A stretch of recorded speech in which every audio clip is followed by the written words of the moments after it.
Good morning বন্ধুরা, সকলকে স্বাগত জানাই সোমাস রিয়েল লাইফে। জানো তো এখানে ভয়েস দিচ্ছি কারণ আমার এই ভয়েসটা কিভাবে ডিলিট হয়ে গেছে আর কোনো আওয়াজই আসছিল না, যার জন্য আমাকে আবার ওভার ভয়েস দিতে হলো। কিছু করার নেই, যখন আমি আপলোড করতে যাই তখন দেখি ভয়েস আর কোনো কথাই হচ্ছে না। এখানে আমি বলছিলাম যে আমার শরীরটা খুবই খারাপ হয়েছে দেশের বাড়িতে গিয়ে, আর কি করব, শুধু ডিমের ঝোল ভাত করব। আর সব ওপরে আমার ছেলে যেহেতু শরীর খারাপ, তো বিছানা টিছানা তুলে দিয়েছে।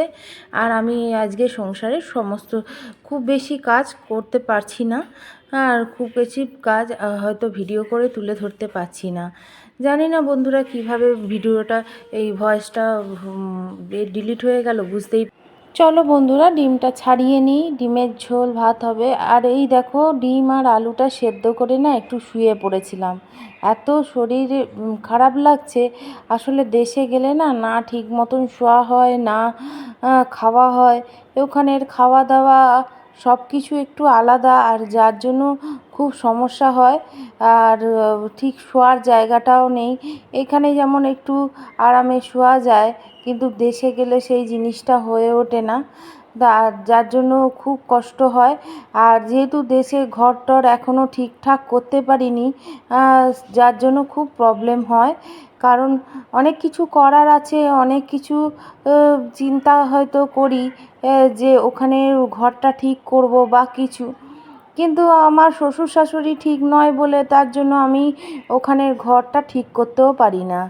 কারণ ওরা ওরা ঠিক সব কিছু জড়িয়ে রেখেছে, যার জন্য আমার পক্ষে সম্ভব নয়। কারণ আমি ওখানে থাকি না, আর মাঝে সাঝে বছরে হয়তো একবার যাই।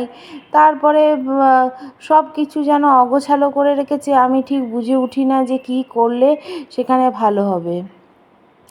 তাছাড়াও ওখানে যে গ্রামের বাড়িটা আছে, ওইটা আমরা যখন ঝড়ে, আমাদের ওখানে মাটির দোতলা বাড়ি ছিল, সেটা ভেঙে যায়। তারপরে আমরা 40-50 হাজার টাকা দিয়ে ওই ঘরটা তৈরি করে এসেছিলাম। কিন্তু ওটা মাটিরই বলা যায়, ছিটে বেড়া দিয়ে মাটির ঘর, ওপরে অ্যাডবেস্টার দেওয়া আছে।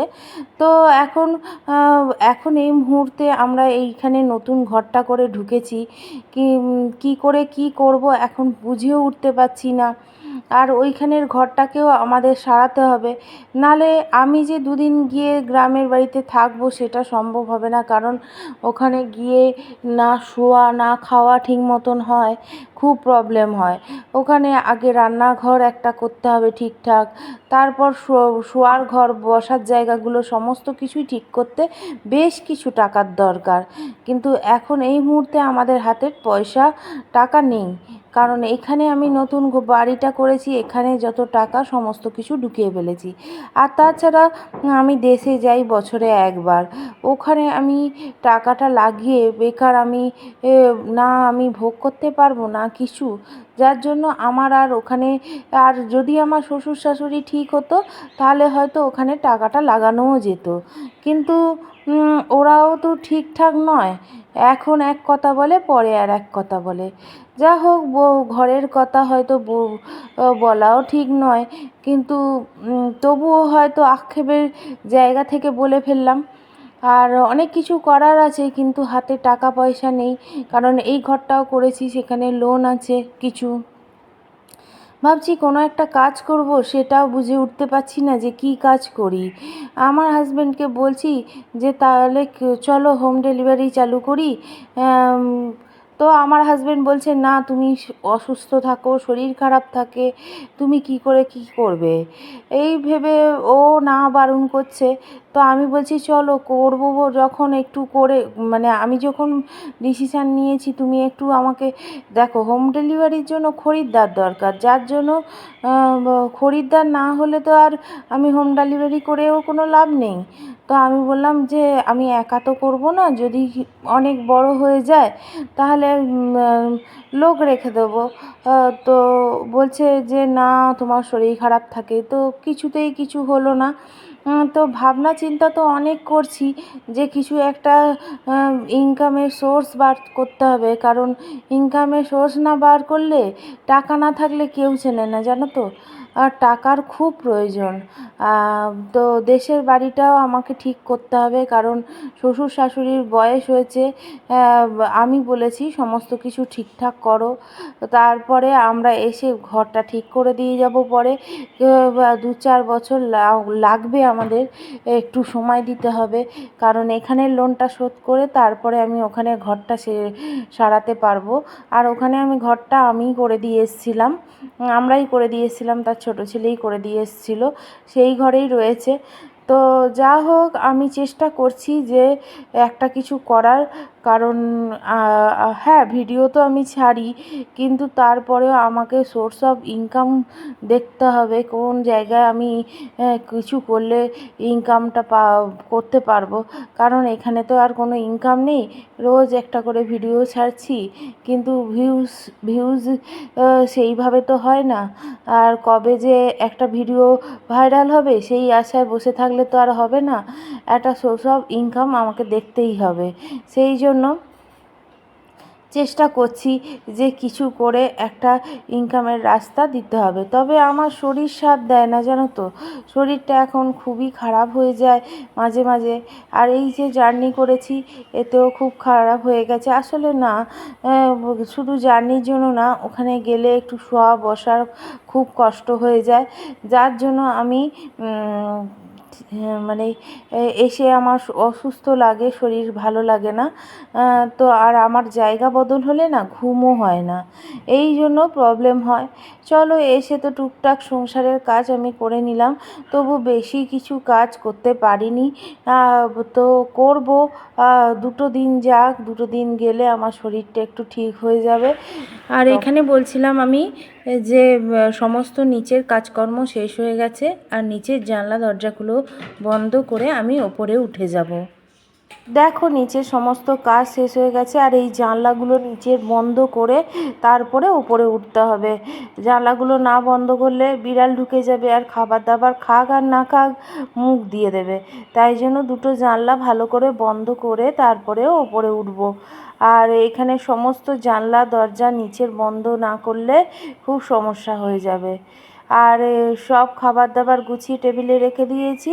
আর এই দেখো, জানলাগুলো সমস্ত কিছু, এখানে জানলা এখানে দরজা সব কিছু বন্ধ করে উপরে উঠেছি।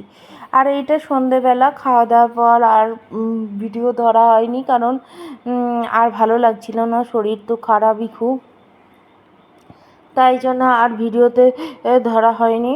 আর রাত্রিরে শোয়ার জন্য বিছানাটা করে রাখছি, কারণ শরীর তাড়াতাড়ি শুয়ে পড়বো, কারণ শরীরটা খুবই খারাপ। আর 7-5 টেনশানও খুব হয়। আমি বলেছিলাম দেশের বাড়ি যাব না, গেলে আদার্স অনেক টেনশান মাথায় ঢোকে, যার জন্য আমার শরীরটাও খুব একটা ভালো থাকে না। হ্যাঁ গো, অনেক টাকার প্রয়োজন, যে টাকা থাকলে হয়তো অনেক সুবিধা হতো, কিন্তু এখন এই মুহূর্তে আমাদের হাতে নেই।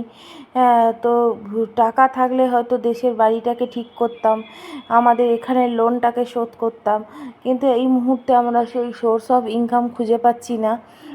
তো যাই হোক, আমাকে কিছু একটা করতেই হবে এরপরে, কারণ শুধু এই ভিডিও নিয়ে বসে থাকলে হবে না, কারণ কবে ভাইরাল হবে, তারপরে তারপরে হয়তো কোনো একটা ভবিষ্যৎ আমি দেখতে পাবো। কিন্তু ঠিক আছে, আমি চেষ্টা করে যাচ্ছি, আর চেষ্টা করব। অন্য কোনো কাজ করলে আমি ভিডিও দেওয়া বন্ধ করব না, চেষ্টা করব যে প্রত্যেক দিন একটা করে ভিডিও দেওয়ার।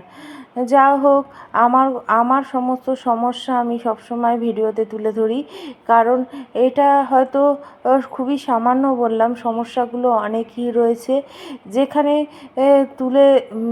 তুলে ধরলাম খুবই সামান্য কিছু, কারণ অনেক সমস্যা রয়েছে, অনেক কিছু আছে যেগুলো আমি তুলে ধরতে পারছি না। আর যা হোক, বড়দের সম্বন্ধে কিছু বলাও ঠিক হবে না, কিন্তু কি এমন পরিস্থিতি নয় জানো তো, আমাদের দেওয়ার মতন মানুষ নেই। নেওয়ার লোক অনেকেই আছে, কিন্তু দেওয়ার লোক কেউ নেই। সেই জন্য আমরা চেষ্টা করি নিজেরা যতটুকু করব। এই যে ঘর করেছি না, আমাদের একটা টাকাও কেউ সাহায্য করেনি। হ্যাঁ, তবে আমার মা অনেক মনে জোর দিয়েছে সব সময়। এইভাবেই আমরা নিজেরা যুক্তি করে সমস্ত বড় বড় কাজগুলো করে থাকি।